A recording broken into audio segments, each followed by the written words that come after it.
ચોટીલાના રાજવડ ગામે યુવકની હત્યા મામલો વધુ ઉગ્ર બન્યો છે। મૃતકના પરિવારજનોએ ચક્કાજામ કર્યો। સુરેન્દ્રનગરના ચોટીલાના રાજાવાડ ગામમાં રહેતા અને 4 દિવસથી ગુમ યુવકની સળગેલી હાલતમાં લાશ મળી આવતા હોબાળો મચી ગયો છે। યુવકની હત્યા કરેલી લાશને સળગાવી નાખી હોવાનો પરિવારજનોનો આક્ષેપ છે। પરિવારજનો અને ગામ લોકોએ લાશ સ્વીકારવાનો ઇનકાર કરી ચોટીલા પાસે નેશનલ હાઈવે પર ચક્કાજામ કરી દેતા પોલીસ તંત્રમાં દોડધામ મચી ગઈ છે। મૃતકના પરિવારજનોએ ચોટીલા થાન રોડ પર ચક્કાજામ કરીને હોબાળો મચાવ્યો। આર્થિક સહાય, સરકારી નોકરી અને જમીન આપવાની પરિવારજનોએ માંગ કરી। માંગણી નહીં સ્વીકારાય ત્યાં સુધી મૃતદેહ સ્વીકારવાનો પરિવારજનોએ ઇનકાર કર્યો। એટલું જ નહીં, મૃતકના પરિવાર અને સમાજના લોકોએ મામલતદાર કચેરીનો ઘેરાવો પણ કર્યો। મૃતદેહને ગાંધીનગર લઈ જઈ ધરણા કરવાની ચીમકી પણ ઉચ્ચારી। હાઈવે પરથી લોકોને દૂર કરતા ટોળાએ પોલીસ સ્ટેશનનો ઘેરાવો કર્યો। ઘટનાના પગલે સુરેન્દ્રનગર એસપી, ડીવાયએસપી સહિતનો પોલીસ કાફલો ચોટીલા આવી પહોંચ્યો અને સમગ્ર મામલે તપાસ હાથ ધરવામાં આવી। મોતનું ચોક્કસ કારણ જાણવા મૃતકની લાશને ફોરેન્સિક પીએમ માટે રાજકોટમાં મોકલવામાં આવી છે। પોલીસે આ મામલે મૃતકના પરિવારજનોની ફરિયાદ લેવા માટે પણ તજવીજ હાથ ધરી છે। ધોળા દિવસે ફાયરિંગથી ફફડી ઉઠ્યું સુરેન્દ્રનગર। યુવક પર બાઇક સવારે કર્યા 2 રાઉન્ડ ફાયરિંગ। ભર બજારમાં ભડાકા કરીને ભાગ્યો બાઇક સવાર। સુરેન્દ્રનગરની જૂની હાઉસિંગ સોસાયટી ગોળીઓથી ધણધણી ઉઠી। સુરેન્દ્રનગરમાં ધોળા દિવસે ફાયરિંગની ઘટના બનતા ખળભળાટ મચી ગયો। બનાવ અંગેની મળતી વિગતો અનુસાર જૂની હાઉસિંગ સોસાયટી નજીક યુવક પર બાઇક સવારે 2 રાઉન્ડ ફાયરિંગ કર્યું। અચાનક બનેલી ફાયરિંગની ઘટનાના પગલે આસપાસના વિસ્તારમાં દોડધામ મચી। ફાયરિંગ કર્યા બાદ બાઇક સવાર ભાગી છૂટ્યો। જો કે બનાવ અંગેની જાણ થતાં જ બી ડિવિઝન પોલીસ તાત્કાલિક અસરથી ઘટના સ્થળે આવી પહોંચી અને પ્રાથમિક તપાસ આદરી હતી। ફાયરિંગની આ ઘટનામાં યુવક ઇજાગ્રસ્ત થતા તેને તાત્કાલિક મેડિકલ કોલેજ ખાતે ખસેડવામાં આવ્યો। ફાયરિંગનો આ બનાવ કયા કારણસર બન્યો તે હજી સુધી જાણી શકાયું નથી। સમગ્ર મામલે પોલીસે ગુનો નોંધીને વધુ તપાસ હાથ ધરી છે। ગુરુવાર સાબિત થયો ગોઝારો। અલગ અલગ અકસ્માતમાં 7ના મોત। વડોદરા અને છોટા ઉદેપુરમાં ગમખ્વાર અકસ્માત। વડોદરા એક્સપ્રેસ વે પર સર્જાયેલા ગમખ્વાર અકસ્માતમાં 3 લોકો મોતને ભેટ્યા। કરજણ તાલુકાના હાંદોડ ગામ પાસે ટ્રક અને ટેમ્પા વચ્ચે જોરદાર ટક્કર થઈ। પંક્ચર બાદ રોડ સાઈડ પાર્ક કરેલા ટ્રકને ટેમ્પો ભટકાતા ક્લીનરનું સ્થળ પર મોત થયું, જ્યારે ડ્રાઈવર અને બીજા ક્લીનરનું સારવાર દરમિયાન મોત થયું। પંક્ચર બાદ ટ્રકના ટાયર બદલતી વખતે અકસ્માત થયો હતો। માર્ગ અકસ્માતની ઘટનાઓ દરરોજ પ્રકાશમાં આવે છે, ત્યારે છોટાઉદેપુરના કુવાડથી અકસ્માતની વિચિત્ર ઘટના બની।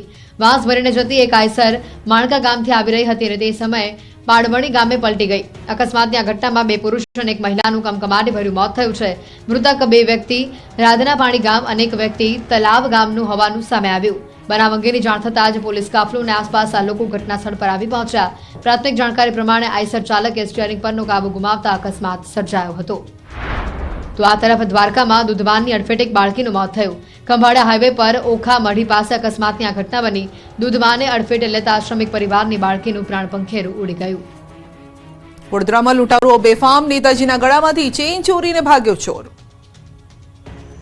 શું વડોદરામાં શાસક પક્ષના નેતા પણ સલામત નથી? આ સવાલ એટલા માટે કારણ કે ભાજપના કોર્પોરેટર રાજેશ શાહ ચેઇન સ્નેચિંગનો શિકાર બન્યા। સાયકલિંગ કરવા નીકળ્યા ત્યારે લૂંટ થઈ જતા ચકચાર મચી। બાલભવન રોડ પર બાઇક પર સવાર 2 ગઠિયાઓ ગળામાંથી ચેઇન લૂંટીને ફરાર થયા।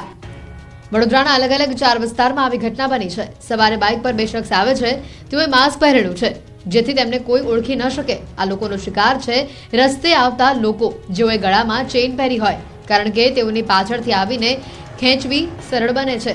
જોવા જેવી વાત તો એ છે કે બુકાનીધારી આ કામમાં એટલો પાવર થઈ ગયો છે કે જેને ચેઇન તોડી તો ભાગતો હતો તે પીડિતને પણ ખબર ન પડી, જેનો મતલબ એ થાય છે કે બુકાનીધારી આ કામ લાંબા સમયથી કરતો હશે અથવા હાથમાં એવી કોઈ વસ્તુ લઈને આપતો હશે કે જેનાથી સોનાની ચેઇન ઝડપથી તૂટી જાય। સંસ્કાર નગરીને લાંછન લગાડતા આ દ્રશ્યો પણ જુઓ, જ્યાં બુકાનીધારીઓ થોડા દિવસે લૂંટફાટ મચાવી રહ્યા છે। વડોદરામાં બુકાનીધારી બાઇકર્સ ગેંગનો તરખાટ જોવા મળ્યો।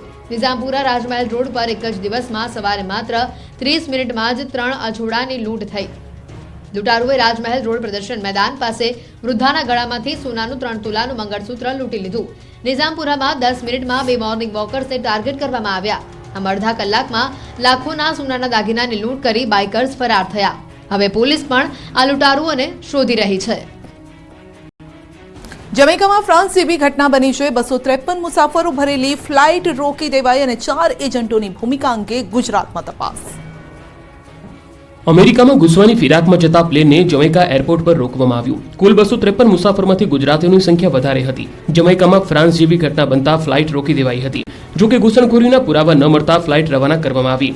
અમેરિકા પહોંચવા માટે ગુજરાત અને દેશમાંથી ઘણા મુસાફરો રોજ જતા હોય છે, જેઓ વિવિધ વિઝા પર એક કે બીજા દેશમાં પહોંચે છે અને ત્યાંથી અમેરિકા બોર્ડર સુધી પહોંચતા હોય છે. ત્યારે બીજી મેના દિવસે પણ એક ફ્લાઇટ જમૈકાના કેપિટલ સિટી કિંગસ્ટનમાં આવેલા નોર્મન મેનલી એરપોર્ટ ખાતે આવી પહોંચી હતી. એરપોર્ટ ઓથોરિટીના ઓફિસરોને શંકા જતા આ ફ્લાઇટની તપાસ કરવામાં આવી હતી. આ ફ્લાઇટમાં 253 જેટલા મુસાફરો હતા. એમાંથી મોટાભાગના ભારતીયો અને બાકીના ઉઝબેકિસ્તાનના નાગરિકો હતા. 175 ભારતીય સહિત 253 લોકો પૈકી 2 મુસાફરો શંકાસ્પદ જણાતા તેમની વધુ તપાસ હાથ ધરવામાં આવી અને બાકીના મુસાફરો સાથેની ફ્લાઇટને રવાના કરવામાં આવી હતી. આ ફ્લાઇટ કિંગસ્ટનના નોર્મન મેનલી એરપોર્ટ પર રોકવામાં આવી હતી અને વધુ તપાસ હાથ ધરવામાં આવી હતી.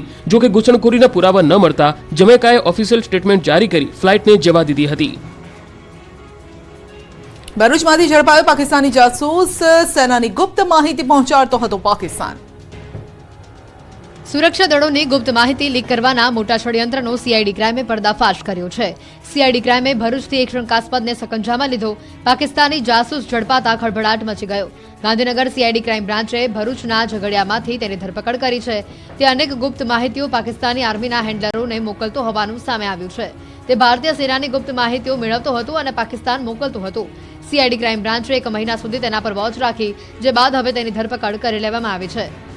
ભરૂચમાંથી પાકિસ્તાની જાસૂસ ઝડપાતા આસપાસના વિસ્તારોમાં ચકચાર મચી ગઈ.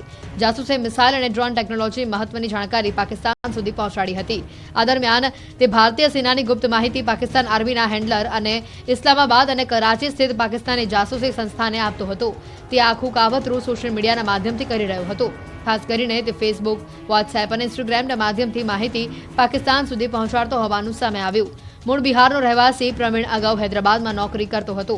આરોપી એન્જિનિયર છે અને છેલ્લા 1 વર્ષથી અંકલેશ્વરમાં તે કામ કરતો હતો અને ડીઆરડીઓ જે ડ્રોન બનાવે છે તેની માહિતી આપી હતી. સહકારી ક્ષેત્રમાં રાદડિયાનો દબદબો. સૌથી મોટી સહકારી સંસ્થા ઇફકોના ડિરેક્ટર પદે જયેશ રાદડિયાનું ભવ્ય વિજય. 60,000 કરોડનું ટર્નઓવર ધરાવતી દેશની સૌથી મોટી સહકારી સંસ્થા ઇફકોના ડિરેક્ટર પદ માટે ચૂંટણી યોજાઈ, જેમાં જયેશ રાદડિયાને 180 માંથી 113 મતો મળ્યા હતા અને ડિરેક્ટર પદે તેમની 46 મતે ભવ્ય જીત થઈ હતી. ઇફકોના ડિરેક્ટરની પસંદગીમાં ભાજપમાં જ એક મત નહીં થતા ચૂંટણી યોજાઈ હતી. ચૂંટણી પહેલા જ અન્ય તમામ ઉમેદવારોએ ઉમેદવારી પાછી ખેંચી લેતા ભાજપના જ 2 દિગ્ગજ નેતાઓ વચ્ચે ડિરેક્ટર પદ માટે ચૂંટણી જંગ થયો હતો. આ જોતા ભાજપ સામે ભાજપ મેદાને પડ્યું હતું. મહત્વનું છે કે ભાજપે બિપિન પટેલને મેન્ડેટ આપ્યું હતું, પરંતુ ભાજપના જ ધારાસભ્ય જયેશ રાદડિયાએ પાર્ટીના મેન્ડેટની ઉપરવટ જઈ પોતાની દાવેદારી કરતા ચૂંટણી જંગ ખેલાયો હતો. આ ચૂંટણીનું આજે પરિણામ જાહેર થયું છે. 180 મતમાંથી જયેશ રાદડિયાને 113 મત મળ્યા હતા, જ્યારે તેના નજીકના હરીફ બિપિન ગોતાને 60 મત જ મળ્યા હતા. નીટની પરીક્ષામાં મોટું કૌભાંડ. પરીક્ષાના ડેપ્યુટી સેન્ટર સુપ્રિન્ટેન્ડન્ટની વોટ્સએપ ચેટથી રહસ્ય ખુલ્યું. પંચમહાલના ગોધરામાંથી સ્કૂલમાં નીટની પરીક્ષામાં મોટા કૌભાંડનો ખુલાસો થયો છે. એક વિદ્યાર્થી દીઠ 10 લાખ રૂપિયા લેવામાં આવવાના હતા અને તેના બદલામાં પરીક્ષામાં ચોરી કરાવવાની અને પાસ કરાવવાની ડીલ થઈ હતી, જેમાં 3 લોકો સામે ફરિયાદ નોંધવામાં આવી છે. જેમાં જય જલારામ સ્કૂલના શિક્ષક તુષાર ભટ્ટ, વડોદરાના રોય ઓવરસીઝના માલિક પરશુરામ રોય અને ગોધરાના આરિફ વોરા સામે ફરિયાદ નોંધાવાઈ છે. ત્યારે રોય ઓવરસીઝના માલિક પરશુરામ રોયની એસઓજી પોલીસે ધરપકડ કરી છે. ખાસ વાત તો એ છે કે પરીક્ષાના ડેપ્યુટી સેન્ટર સુપ્રિન્ટેન્ડન્ટની ગાડીમાંથી 7 લાખ રૂપિયા મળતા સૌ કોઈ ચોંકી ઉઠ્યા, જેમાંથી પરશુરામ રોયની વડોદરાની એસઓજી પોલીસે ધરપકડ કરી છે. નીટ જેવી પ્રતિષ્ઠિત પરીક્ષામાં ચોરીનું કૌભાંડ સામે આવતા ખળભળાટ મચી ગયો છે. જેમની સાથે પૈસાની ડીલ થઈ હતી તેમને OMR ખાલી છોડી દેવાની સૂચના આપવામાં આવી હતી. આમ કુલ 6 વિદ્યાર્થીઓના નંબર મેળવીને સારા માર્ક્સની આચરવાને ગેરરીતિ આચરાઈ હતી અને આ સમગ્ર મામલે હાલ વધુ તપાસનો ધમધમાટ ચાલુ છે. મહીસાગરના પ્રથમપુરા ગામમાં બૂથ કેપ્ચરિંગમાં ચૂંટણી પંચનો મોટો નિર્ણય. ફરી થશે મતદાન. દાહોદ લોકસભાના એક બૂથ ઉપર ફરીથી મતદાન થશે. 11 મે એટલે કે શનિવારે પુનઃ મતદાન હાથ ધરાશે. દાહોદ લોકસભા મત વિસ્તારમાં આવતા મહીસાગર જિલ્લાના પ્રથમપુર ગામના આ બૂથમાં ભાજપ નેતાના દીકરાએ બૂથ કેપ્ચરિંગ કરીને બોગસ મતદાન કર્યું. વિજય ભાભોર નામના શખ્સે ઈવીએમ પોતાના પિતાનું ગણાવ્યું અને જાણે કે લોકશાહીનું ગળું દબાવવા આવ્યો હોય તેમ ભાજપના ઉમેદવાર જશવંતસિંહ ભાભોરના સમર્થનમાં બટન દબાવવા લાગ્યો હતો. ભાજપના નેતાના દીકરાની આ કાળી કરતૂતના કારણે જ 1224 લોકોએ ફરીથી મતદાન કરવાનો વારો આવ્યો. બુધવારે આ વિડીયો વાયરલ થયા બાદથી જ વિવાદ શરૂ થયો. તો બૂથ કેપ્ચરિંગની ઘટના બાદ ચૂંટણી પંચે વધુ એક કડક કાર્યવાહી કરી. મતદાન મથકના સ્ટાફના કુલ 6 કર્મીને સસ્પેન્ડ કરી દેવામાં આવ્યા છે. મતદાન મથકના 4 કર્મી અને 2 પોલીસ કર્મી સસ્પેન્ડ કરાયા છે. જિલ્લા ચૂંટણી અધિકારીએ તમામને સસ્પેન્ડ કરીને આકરા પગલાં લીધા. મહત્વનું છે કે આ મામલે પોલીસ દ્વારા 2 લોકોની ધરપકડ કરવામાં આવી છે. કારમાં ચોરખાનું બનાવી ગોવાથી 629 બોટલ દારૂ લાવતા પકડાયા. જૂનાગઢના 4 શખ્સો પોલીસ કંજામાં. બુટલેગરો અલગ અલગ તરકીબથી દારૂ ઘુસાડવાના પ્રયત્નમાં હોય છે. આવી જ ઘટનાનો રાજકોટ ગ્રામ્ય પોલીસે પર્દાફાશ કર્યો. વીરપુર પાસેથી રાજકોટ ગ્રામ્ય એલસીબીએ બાતમીના આધારે બુટલેગર અને 3 વેપારીને 629 બોટલ વિદેશી દારૂ સાથે પકડી લીધા. જૂનાગઢથી ગોવા ફરવા આવેલા 4 શખ્સો ગોવાથી કારમાં ચોરખાનું બનાવી 629 બોટલ વિદેશી દારૂ છુપાવીને જૂનાગઢ લઈ જતા હતા. જોકે તેઓ રાજકોટ ગ્રામ્ય પોલીસના હાથે આ બાદ પકડાઈ ગયા. રાજકોટ ગ્રામ્ય એલસીબીની ટીમે બાતમીના આધારે વોચ ગોઠવી હતી. રાજકોટ જેતપુર હાઈવે પર વીરપુર નજીક ટોલ ટેક્સ પાસેથી નીકળી રહેલી કારને અટકાવવામાં આવી અને સઘન તપાસ કરતા પોલીસ પણ ચોંકી ઉઠી, કેમ કે પકડાઈ ન જાય તે માટે કારમાં ચોરખાનું બનાવ્યું હતું, જેમાં 1 નહીં 2 નહીં પરંતુ 629 જેટલી વિદેશી દારૂની બોટલો છુપાવી હતી. ચોરખાનામાંથી અલગ અલગ બ્રાન્ડની 629 બોટલો કબજે કરી પોલીસે વધુ તપાસ હાથ ધરી. પોલીસે જૂનાગઢના 4 શખ્સોને પકડીને તેઓની પાસેથી કુલ 4 લાખનો મુદ્દામાલ જપ્ત કર્યો. પકડાયેલા શખ્સોમાંથી કેટલાક અગાઉ પણ દારૂના ગુનામાં પકડાયા હોવાનું ખુલ્યું છે. ચોરીની 28 કાર સાથે ચોર ટોળકી પકડાઈ. અમરેલીમાં આ ચોર ગેંગે મચાવ્યો હતો તરખાટ. ઊંચા ભાડાની લાલચે અજાણ્યા લોકોને કાર ભાડે આપનાર કાર માલિકો માટે ચેતવણીરૂપ કિસ્સો અમરેલીમાં બન્યો. આ મામલે અમરેલી એલસીબીને ખૂબ જ મોટી સફળતા મળી.